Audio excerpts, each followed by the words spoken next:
Tant pis si par moment le langage est un peu cassant. Mais c'est le langage de la vérité, et la vérité est révolutionnaire. Nous pensons aussi que notre rôle est de tout faire pour établir les meilleures relations entre les peuples. Car j'insiste, les gouvernements ont leur logique, les gouvernements ont leur politique. Et ce n'est pas avec le gouvernement que nous voulons travailler. Nous ne faisons que lorsque nous sommes obligés de passer par le gouvernement. Nous voulons directement mettre notre peuple au contact des autres peuples. Il n'appartient pas à l'Ordre Volta d'apporter sa caution à un quelconque gouvernement. Et nous sommes certains que ceux qui aiment leur peuple aiment les autres peuples. Et ceci est extrêmement important et capital pour nous. Ceci est d'autant plus capital qu'il explique que nous ne voulions pas exporter notre révolution. Il explique que nous ne voulions pas nuire à qui que ce soit. Il explique aussi pourquoi nous entendons avoir les meilleures relations, non seulement avec nos voisins, mais avec tous les autres peuples. Et nous disons que réellement, ceux qui s'opposent à notre peuple s'opposent à leur propre peuple. Il n'y a qu'à bien regarder et l'on s'apercevra que l'impérialisme tentaculaire qui tente de continuer son action ventouse sur l'Ordre Volta, cet impérialisme-là fait déjà du tort dans la zone géographique où il évolue. Ceux qui n'aiment pas le peuple voltaïque, ceux qui s'opposent au peuple voltaïque, de quelque façon que ce soit, sont ceux-là qui font du tort à leur propre peuple et veulent le maintenir sous leur domination. Domination évoluée ou domination primaire, mais domination quand même. Les peuples du monde entier ont le même combat à livrer pour la justice sociale, pour la liberté, pour la démocratie. Et s'il y a bien un message que nous souhaitons faire passer ici en France, avant de quitter Paris, c'est bien celui-là. Le peuple français peut trouver en nous, peuple voltaïque, un peuple ami, un peuple qui combat les mêmes ennemis que lui. Parce que ceux qui sont exploités en France sont les mêmes qui sont exploités en Volta. Et ceux qui souhaitent se libérer de toutes les formes de domination en Volta existent également en France. Mais pour vous journalistes, je vous inviterai à beaucoup plus de circonspection, à beaucoup plus de détermination pour rechercher cette information à la base et pour éviter aussi les clichés. Ce qui s'écrit facilement se vend bien parce que cela fait des manchettes, mais n'est pas toujours vrai et surtout dessert l'amitié entre les peuples. Je vous remercie. Ici ne souhaite pas que la dette soit purement et simplement effacée.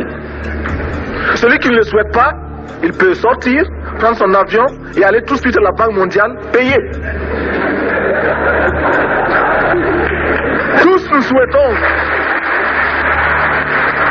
Thomas Sankara.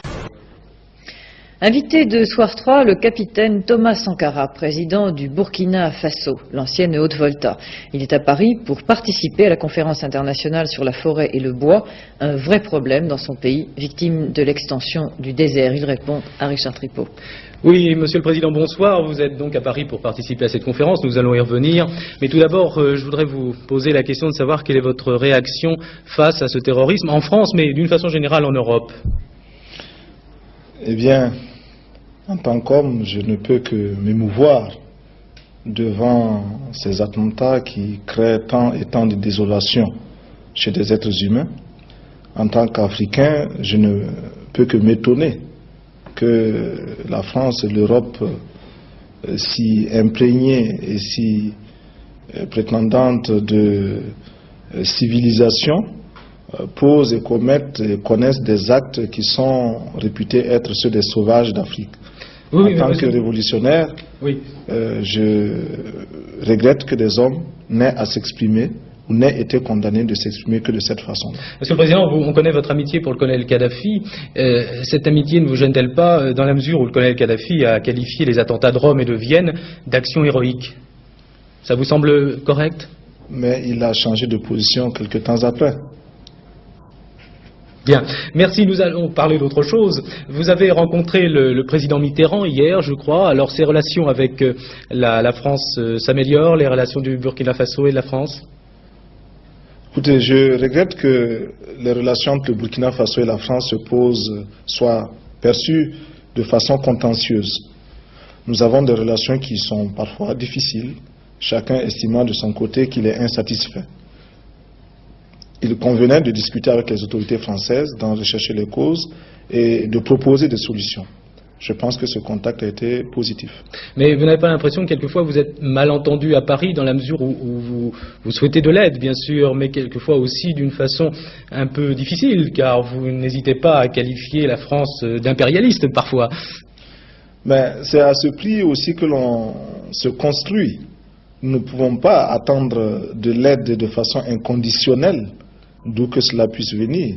Et le minimum d'indépendance de pensée, indépendance d'action, indépendance politique, se réalise par le devoir de dire aussi ce que nous pensons, de l'aide d'où qu'elle vienne. Et vous pensez que ces relations vont s'améliorer encore dans les mois à venir? Je crois que... Vous avez reçu des assurances? Je crois que nous pouvons nous comprendre davantage et il reste encore bien des points d'insatisfaction sur lesquels il faudra que de part et d'autre, burkinabés et français, nous travaillions. Alors, Monsieur le Président, nous allons venir sur le problème de la forêt pour lequel vous êtes à Paris essentiellement. Vous avez hier déclaré que vous souhaiteriez que 1% des recherches spatiales soient consacrées à la lutte contre la dégradation des forêts. Alors, d'où vient ce chiffre 1%? Ça vous paraît suffisant? Comment vous avez évalué ça? Par-delà le chiffre lui-même, ce que nous visons, c'est imposer la prise de conscience devant un problème, un fléau aussi grave que la désertification. On va voir quelques images du Burkina Faso, de votre pays, essentiellement. Oui.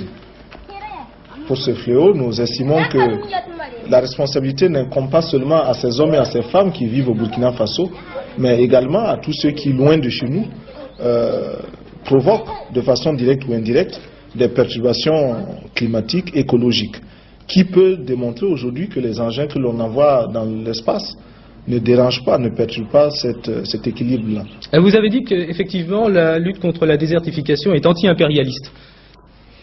Oui, la lutte contre la désertification est un combat anti-impérialiste dans la mesure où nous savons que pour l'impérialisme, l'exploitation des hommes est un acte tout à fait normal, a fortiori l'exploitation des forêts, de quelque façon que ce soit, directement ou indirectement.